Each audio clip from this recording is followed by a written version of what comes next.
Hello everyone. Okay, students, I'm Arif.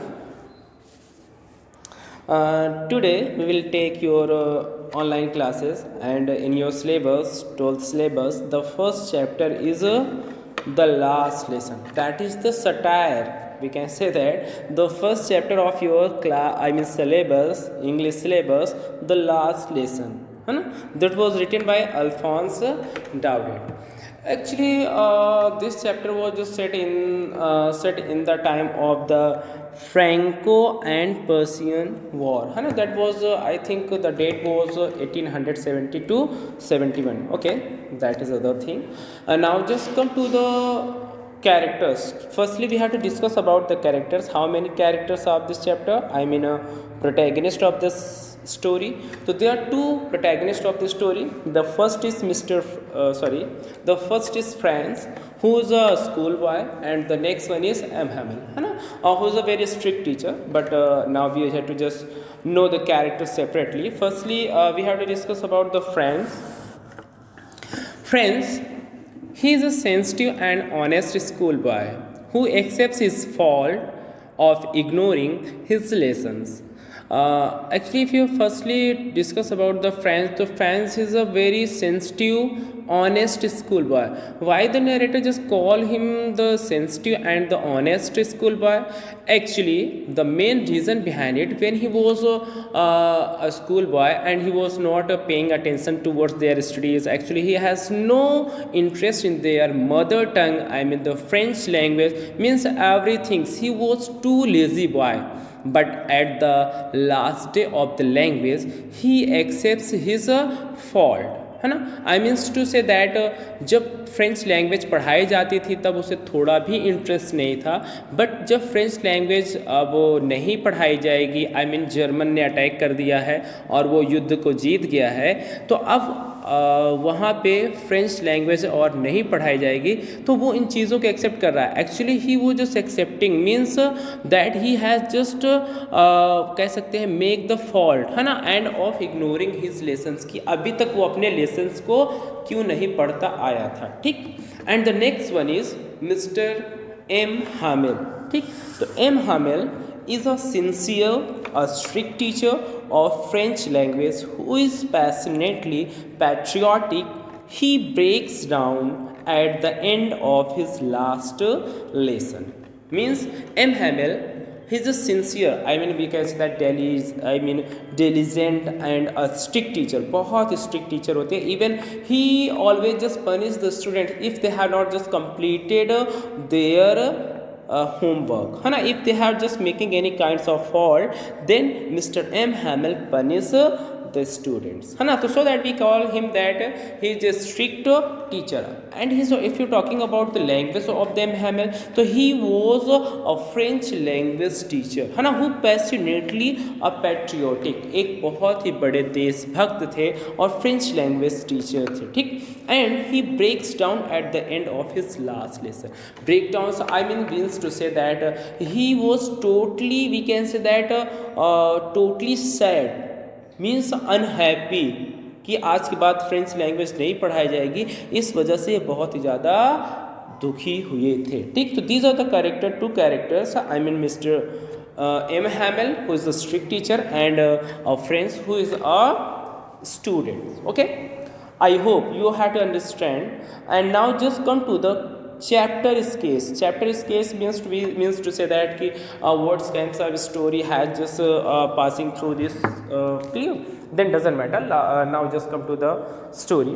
The last lesson is set in the days of Franco-Prussian War. Firstly, you have to just know about that Franco. What is the meaning of Franco? Actually, Franco means France and Prussian means Germany. Okay, तो उस समय की बात है. I mean the story just set in the days of the Franco-Prussian War 1870 to 71. Clear? ये story कब की है? जब फ्रांस और जर्मनी के बीच में युद्ध चल रहा था. उस समय कौन सा डेट था? 1870 to 1871 की बात है. ठीक. And led by Otto von Bismarck, है ना. मतलब उस पर्सियन, आई मीन जर्मनी को कौन लीड कर रहा था? Bismarck. Otto von, OTTO VON, Otto von Bismarck, BISMARC, ठीक। Now let's see, Persia defeated the France, I mean Germany ने फ्रांस को हरा दिया। अब थोड़ी सी मैं आपको स्टोरी बताऊंगा और थोड़ा सा जो फ्रेंच की हिस्ट्री है। एक्चुअली दो कंट्रीज हुआ करती थी, एक फ्रांस, दो स्टेट्स थे, एक फ्रांस एंड एक जर्मनी, ठीक। दोनों के बीच में युद्ध चल रहा था, ठीक। तो जर्मनी ने युद्ध को जीत लिया था, आई मीन पर्सियन ने युद्ध को जीत लिया था। अब फ्रांस में दो शहर थे, एक लॉरेन और एक अल्सैस, ठीक। तो अल्सैस में कौन कौन रहता था? फ्रांस और एमहेमेल, ये दोनों कहाँ के थे? ये दोनों अल्सैस नाम के सिटी के थे, ठीक। अब जब जर्मनी ने फ्रांस को जीत लिया तो डेफिनेटली होता क्या है कि जो जर्मनी है वो अपने सारे रूल्स एंड रेगुलेशंस जो है किस पे चलाएगी? फ्रांस पे, ठीक। तो अब पहले तो वहाँ पे फ्रांस में फ्रेंच लैंग्वेज पढ़ाई जाती थी, लेकिन अब प्रॉब्लम क्या है कि अब जर्मनी ने युद्ध जीत लिया है, वॉर को जीत लिया है, तो अब वो वहाँ पे जर्मनी पढ़ाने के लिए फोर्स करेगी, ठीक। तो सो दैट लेट्स सी, तो France was defeated by the Persia, ठीक। मतलब पर्सियन ने फ्रांस को हरा दिया, ठीक।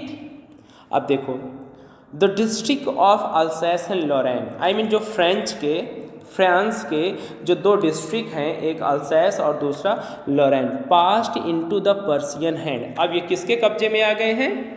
जर्मनी के, आई मीन पर्सियन के। Persian Germany both are same, ठीक। पहले पर्सियन बोलते जर्मनी, ठीक। तो पर्सियन के हाथ में कौन कौन से डिस्ट्रिक्ट आ गए हैं? अल्सैस एंड लॉरेन, ठीक। The two protagonist of the story, I mean two protagonist, these two protagonist, I mean the Hamel and France, है ना, बोथ, ठीक। They are two protagonists of the story. Hamel and Franz belongs to the Alsace. दोनों के दोनों character, I mean protagonist, कहाँ से belong करते हैं? Yes, okay. France, okay. M. Hamel is a French language teacher at this school, and French is one of his students. If you're talking about the M. Hamel, who is a French language teacher, a strict teacher of of French, है ना? And the story revolves around how the war proves to be life-altering event for both. If you're talking about the war, तो I hope, मुझे जहाँ तक लगता है कि war जो है किसी के लिए फ़ायदेमंद नहीं होती, है ना। Definitely always just altering the life of the peoples, है ना, चाहे फिर वॉर करने वाला हो, चाहे फिर वॉर में शामिल होने वाला हो, कोई भी हो, ठीक। वॉर अगर होगी तो नुकसान दोनों का होगा, ठीक। द मीन्स वॉर जो है वो किसी के लिए फ़ायदेमंद नहीं होगी, ठीक। तो that is the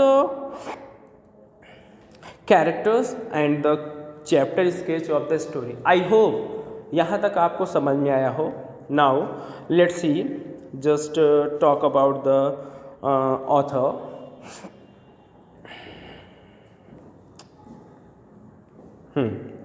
Alphonse Daudet, 1897, was a French novelist and short story writer.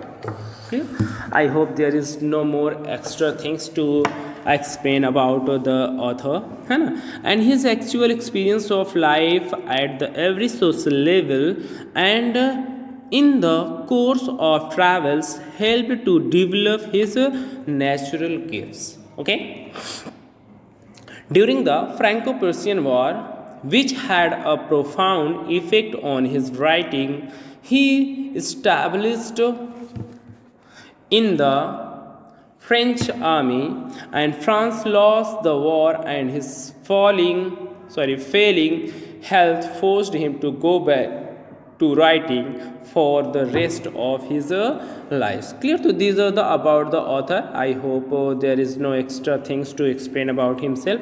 I think it's enough for your studies. Clear? Now just come to the summary of the story.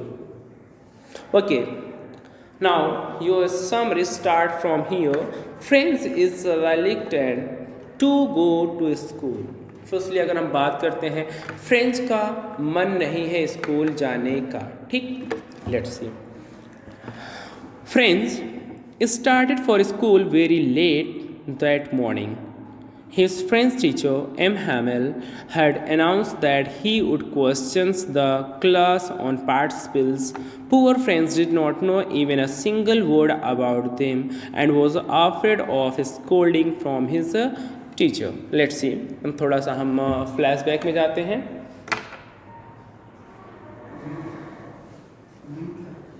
Okay.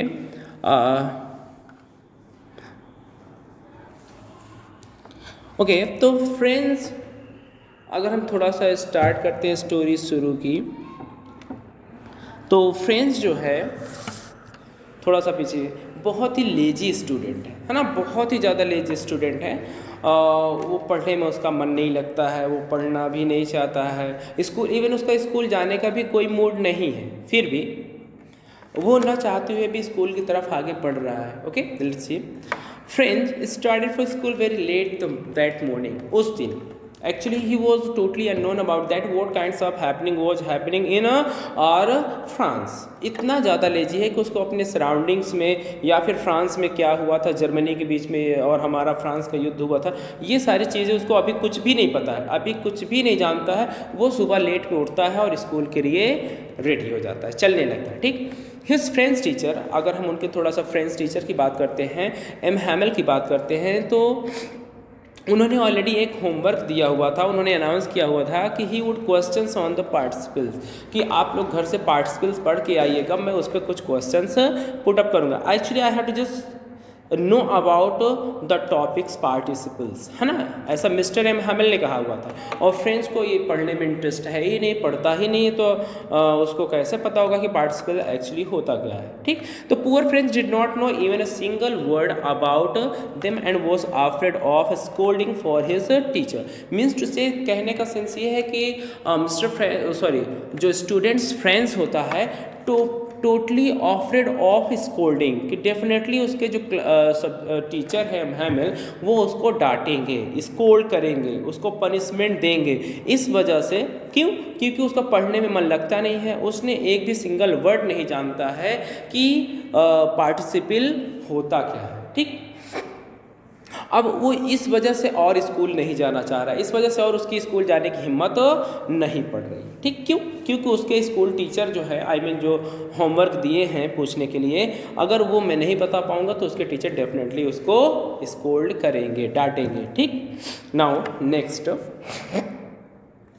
It was a bright sunny day and for a moment Franz thought of running away and spending the day outside, है ना. अब थोड़ा सा यहाँ पे हमें ये जानने की ज़रूरत है कि it was a bright sunny day, थोड़ा सा मौसम खुला हुआ था, धूप भी निकली हुई थी, दैट इज़ अदर थिंग. हमें इससे नहीं मतलब है. एक्चुअली मतलब हमें यहाँ पे देखने को मिल रहा है कि for a moment friends thought of running, कि कुछ समय के लिए, फॉर अ मोमेंट मतलब कुछ क्षण के लिए फ्रेंड्स के दिमाग में ये ख्याल आता है कि उसे स्कूल ना जाकर कहीं और भाग जाना चाहिए, है ना, और क्या करना चाहिए, and spending the day outside, और पूरा दिन वहीं पे बिताना चाहिए. ठीक. मतलब ही वो just thinking about that they had to just bunk the classes, bunk the school and had to go the other way, है ना, कि जब तक स्कूल चलेगा तब तक मैं वहाँ पे अपना टाइम स्पेंड करूँगा और उसके बाद फिर घर वापस आ जाऊँगा छुट्टी के समय में. और कहाँ जाने की वो सोच रहा है? The chirping of the birds and the marching of the Prussian soldiers was much more tempting than the rules of the participles. मतलब मिस्टर फ्रेंच का मन कहाँ, स्टूडेंट फ्रेंच का मन कहाँ पे लग रहा है? जो चिड़िया जो हैं चहचहा रही हैं, चीपरिंग कर रहे हैं, ट्वेटरिंग कर रही हैं ऑफ बर्ड्स, चिड़ियों की जो आवाज़ें हैं चहचहाने की, और marching of the Persian soldiers was much more tempting them the rules of the participles. मतलब अब जर्मनी ने रूल कर जर्मनी ने पूरे उसको अल्सैस नाम के डिस्ट्रिक्ट को जीत लिया ना, तो वहाँ पे अब जर्मनी के सोल्जर्स जो है मार्च पास करते हुए आ रहे हैं, तो उसको ज़्यादा अच्छा लग रहा है क्या? चिड़ियों की आवाज़ें सुनना और आर्मी की जो मार्च पास हो रहा है उसको देखना उसको ज़्यादा अच्छा लगता है, rather than to learn the rules of the participles. I mean participles के रूल को याद करने से ज़्यादा बेटर है उसके लिए, आई मीन अच्छा है कि वो इधर चला जाए सॉ मिल की तरफ, SAWMILL है ना। सॉ मिल्स मतलब जहाँ पे लकड़ियों की कटाई होती है, उधर चिड़ियाँ चहचहा रही हैं और आर्मी जो सोल्जर हैं वो चहलकदमी कर रहे हैं, मार्च पास कर रहे हैं, ठीक। तो वो वहाँ पे जाना पसंद करता है, ना कि पार्टिसिपल्स को याद करना। Okay, next. However, Franz was able to fight the temptation and hurried off to school. Actually, temptation मतलब होता है लालच, कह लो ना कि कोई लालच देना, है ना। तो however, हालांकि Franz was able to fight मतलब वो जीत जाता है, वो मतलब स्कूल जाने वाला जो सोच होती है वो उधर ज़्यादा चला, आई मीन उधर ज़्यादा वो महत्व देता है, ताकि वो जो चिड़ियों की आवाज़ है, मार्चिंग पास है, उसको ज़्यादा इंपॉर्टेंस नहीं देता है। मतलब कहने का सेंस ये है कि वो दो युद्ध चल रहा था ना, एक डायलेमा में था, कन्फ्यूज़न में था कि स्कूल जाए कि सॉमिल की तरफ जाए ठीक। तो मतलब उन दोनों के युद्ध में, द्वंद्व युद्ध में वो स्कूल जाना पसंद करता है, ठीक। And hurried off to school, और बहुत जल्दी से वो स्कूल पहुंच जाता है, ठीक। Next, on his way to school, जब वो रास्ते में जा रहा था, अपने स्कूल की तरफ रास्ते में था, French pass the town hall and noticed a crowd in the front of the bulletin board, है ना। मीन्स टू से कहने का सेंस ये है कि when he was just passing through the town hall, town hall होता है ना, जैसे हमारा ये करारी टाउन है तो वहाँ पे एक टाउन है, ठीक। तो वो जब टाउन हॉल के पास से गुजर रहा होता है तो ही वो जस्ट नोटिसेस दैट कि a lots of the peoples, I mean the crowd just gathered around the bulletin board. Bulletin board मतलब होता है notice board. Actually at that time there is no electronic media, no paper media, I mean no TV, no radio, everything, है ना। तो वो लोग जो news पढ़ा करते थे या फिर उनकी जो लोकल न्यूज़ हुआ करती थी, एक नोटिस बोर्ड पे लिख दी जाती थी, ठीक। वहीं पे लोग जाके अपना पढ़ लिया करते थे। तो even if you talking about the friends, तो when he was friends passing through the town hall, ठीक, तो he notices that a lots of peoples, I mean a crowd in front of the bulletin board, कि इतनी ढेर सारी भीड़ जो है बुलेटिन बोर्ड के पास लगी हुई है। फिर भी इसको थोड़ा भी नहीं इंटरेस्ट होता है कि मैं वहाँ पे जाऊँ और कुछ जानने की कोशिश करूँ कि why the peoples are gathered around the notice board, है ना। But he has no import, I mean he has, we can say that he has no interest to go through the bulletin board, है ना। means to say that he was the first thing is that he was I think too late for the school। तो the first reason is behind it, है ना, कि वो school की तरफ जा रहा होता है, ऑलरेडी लेट होता है, इस वजह से बुलेटिन बोर्ड के पास नहीं जाता। अगर बुलेटिन बोर्ड के पास चला जाता तो I hope he just know all those things, what kinds of happening just happening in our surroundings, है ना। तो वो स्कूल जाने की वजह से, शायद लेट होने की वजह से स्कूल जा रहा था, तो इस वजह से वो वहाँ पर नहीं जाता। And the second thing is that I hope कि वो बहुत लेजी इंसान था, इस वजह से शायद बुलेटिन बोर्ड के पास नहीं गया। फिर भी स्कूल की तरफ आगे बढ़ गया। And now the second thing, वो दूसरी बात क्या सोचता है, फॉर द पास्ट 2 ईयर, पिछले 2 साल से, all the bad news had come from it and friends thought about what the matter was this time. अब एक बात तो नैरेटर को, आई मीन फ्रेंड्स को ये भी लगता है कि क्या मतलब है जाके न्यूज़ पढ़ने से, पिछले 2 साल से उसमें सैड न्यूज़ ही तो आ रही है, क्या मतलब बार बार मैं जाऊँ और पढ़ूँ, वही सैड न्यूज़ तो होगी, 2 साल से तो ऐसी न्यूज़ वहाँ पे आ रही है। As he was hurrying past, जैसे कि पिछले 2 सालों से उसने watcher the blacksmith called out to him and said that there was plenty of time to reach the school। Actually वहाँ पे देखने के लिए कुछ एक ब्लैक स्मिथ होता है, कहता है कि जाकर देख सकते हो, but he was not just paying much attention towards the blacksmith and why actually he has a plenty of time, मतलब उसके पास समय नहीं, plenty of time to reach the school, उसको जल्दी से जल्दी स्कूल पहुँचना था। Friends thought that he was making fun of him and reached the school panting।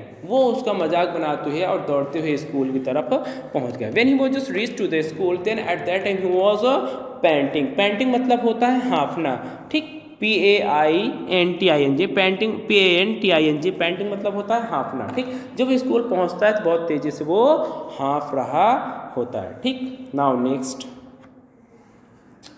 I hope अभी तक की स्टोरी आपको याद हो गई, आई मीन समझ में आ गई होगी। नाउ नेक्स्ट हमें पढ़ना है एम हैमल्स स्ट्रेंज बिहेवियर, है ना। अब एम हैमल जो है कैसे वो स्कूल क्लासरूम में एम हैम उससे फ्रेंड्स से कैसे बिहेव करते। Okay, let's just take 1 minute, I am taking drink.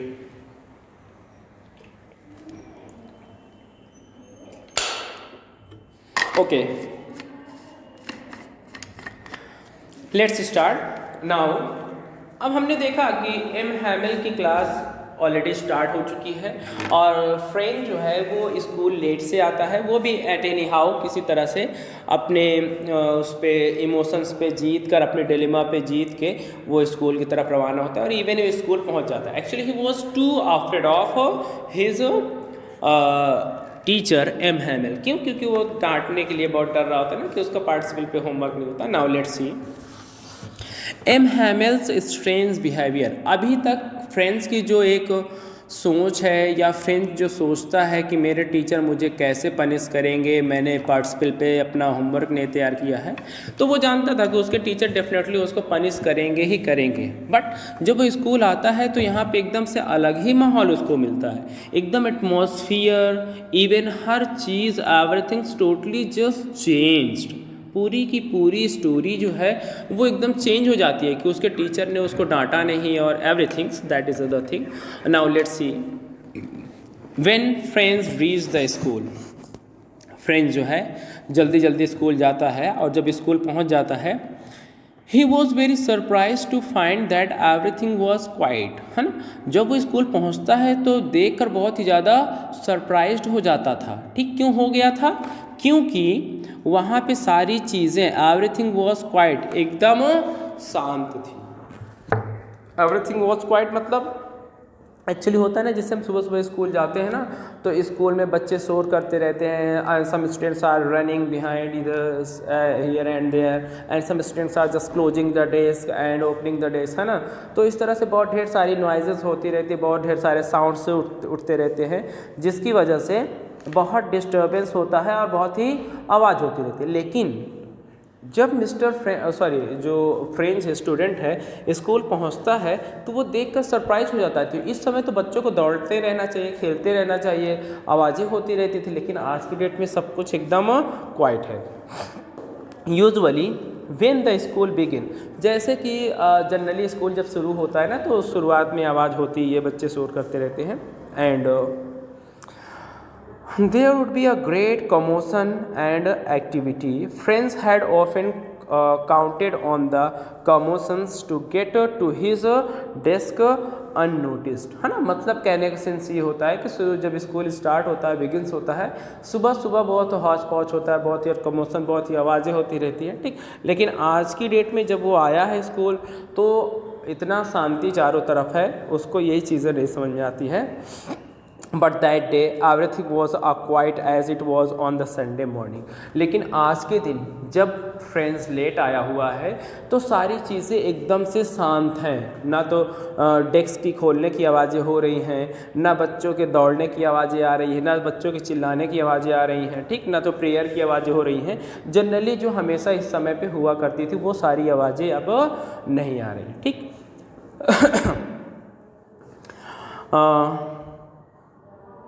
ऐसा लग रहा था कि ऑन अ संडे मॉर्निंग, ऐसा लग रहा था कि आज क्या है, संडे।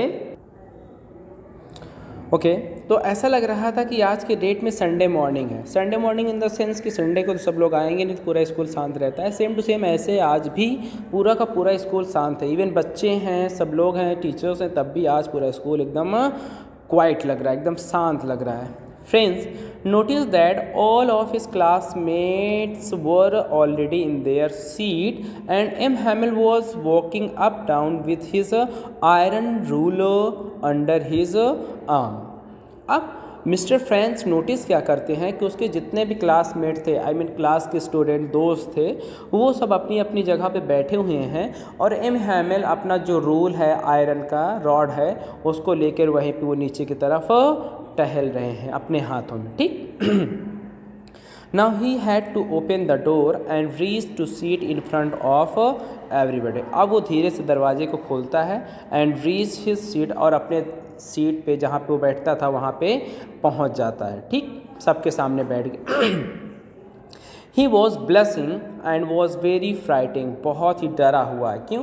क्योंकि पहली बात उसने होमवर्क अपना नहीं किया, he was not completed his homework, and the second thing is that he was late. I think he was just thinking about that कि mister M Hamel definitely give the punishment to the friends, so that the friends was too blushing and very frightened, बहुत ही ज़्यादा डरा हुआ था कि उसके teacher उसको definitely punish करेंगे। But what surprised and confused him more was that instead of scolding him, M. Hamill spoke very kindly to him and told him to take his seat. But what surprised and confused him, मतलब ये और ज़्यादा उसको confuse कर देता है, friends को बहुत ज़्यादा मतलब सरप्राइज़ कर देता है कि मिस्टर एम हैमिल जो हैं वो उसको ना डांट कर उसको प्यार से बैठने के लिए कहते हैं। Actually he just know the behaviour of his teacher, I mean M Hamill, definitely he was completed his homework, even he was too late, so definitely he would be scolding by his teacher, I mean M. Hamill. But M. Hamill behave him with just like the friend, है ना? He was just we can say that kindly go to your place and sit down, ठीक, means to say that कि mister M हैमिल जो है उसको डांट नहीं रहे हैं, उसको प्यार से अपनी जगह पे बैठने के लिए बोल रहे हैं। And that particular statement just make the friends surprised and confused कि मिस्टर एम हैमिल ऐसा कर क्यों रहे हैं, वो मुझे डांट भी नहीं रहे हैं और मुझे लेट आने का कारण भी नहीं पूछ रहे हैं और मुझे प्यार से बैठने के लिए बोल रहे हैं, ठीक। तो that particular activity just make the friends surprised and confused, okay. अब मिस्टर फ्रेंड जो है वो पूरी तरह से कंफ्यूज हो चुके हैं कि आखिर हो क्या रहा है भाई, मेरे टीचर मुझे डांट नहीं रहे हैं। Let's see, friends notice many unusual things. Friends जो है अब और भी कुछ चीज़ें वहाँ पे नोटिस करते हैं।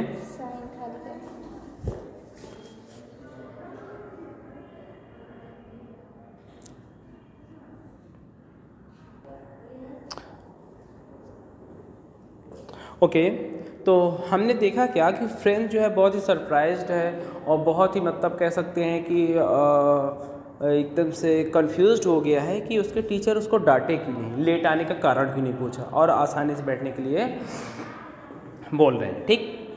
Now friends notice many unusual things at school, मतलब फ्रेंड जो है उतना ही नहीं और भी ज़्यादा अनयूजुअल चीज़ें जो पर डे होती थी उसके जस्ट डिफरेंट उसने स्कूल में नोटिस किया कि ऐसा तो पहले कभी नहीं हुआ था स्कूल में, आज ऐसा क्यों हो रहा है। Let's see, after friends had claim down he noticed that M. Hamill was wearing a special attire which he wore only on special occasions, है ना। अब हम बात करते हैं थोड़ा सा कि जब मिस्टर एम हैमिल ने फ्रेंड्स को बैठने के लिए बोल दिया और मिस्टर एम हैमिल ने उसको अपनी जगह बैठा दिया, तो फ्रेंड जो होता है क्लेम डाउन, जब वो बैठ गया तो he notice that M Hamel was wearing a special attire, मतलब तब उसने नोटिस किया अरे मेरे टीचर जो है एम हैमिल हैं वो आज स्पेशल कपड़े पहने हुए हैं, स्पेशल क्लोथ्स पहने हुए हैं और वो क्लोथ्स पहने हुए हैं जो किसी स्पेशल ओकेजन्स पे वो पहना करते थे। सपोज रिजल्ट डिस्ट्रीब्यूशन हुआ तब लोग स्पेशल कपड़े पहनते हैं, या फिर स्कूल में कोई फंक्शन हुआ है ना, या फिर कोई फेयरवेल हुआ या तो फिर एनुअल फेयर कुछ भी हुआ, तब जो कपड़े लोग नए नए पहनते हैं, स्पेशल ड्रेस पहनते हैं, वो स्पेशल मिस्टर एम हैमिल जो हैं आज की डेट में पहनकर स्कूल आए हुए हैं। एक्चुअली आज तो कोई ऐसा ओकेज़न है ही नहीं, कोई फंक्शन है ही नहीं, फिर भी मिस्टर एम हैमिल जो हैं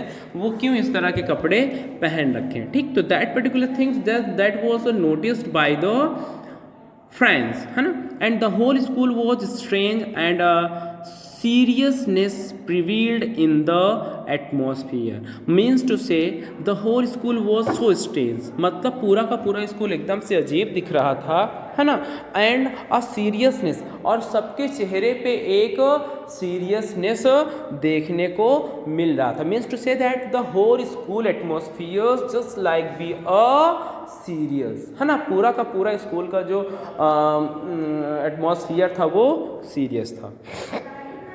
But what surprised and confused him most was to see the village peoples sitting quietly on the back benches. They all looked very sad. इतना ही नहीं, और भी ज़्यादा सरप्राइज के और भी ज़्यादा उसके लिए शॉक कर देने वाली बात ये थी कि जो विलेज के लोग थे, जैसे मास्टर हो गए और भी जो मुखिया हो गए, गांव के मास्टर हो गए, पोस्ट मास्टर हो गए, वो क्लास के अंदर ही पीछे वाली बेंच पे लाइन लगा के बैठे हुए थे। तो ये चीज़ें और भी फ्रेंड्स को अननोटिस अजीब लग रही थी कि ये क्या बात है, हमारी क्लास में गांव के लोग भी बैठे हुए हैं। Actually the particular villagers they had just come only to just give the tribute to their mother tongue, क्योंकि आज के बाद लैंग्वेज पढ़ाई नहीं जाएगी ना, और उसको पता ही नहीं है कि फ्रेंड्स आज के बाद पढ़ाई नहीं जाएगी, तो उसको लगता क्या है कि यहाँ पे सब लोग क्यों बैठे हुए हैं, मीन्स टू से वो और भी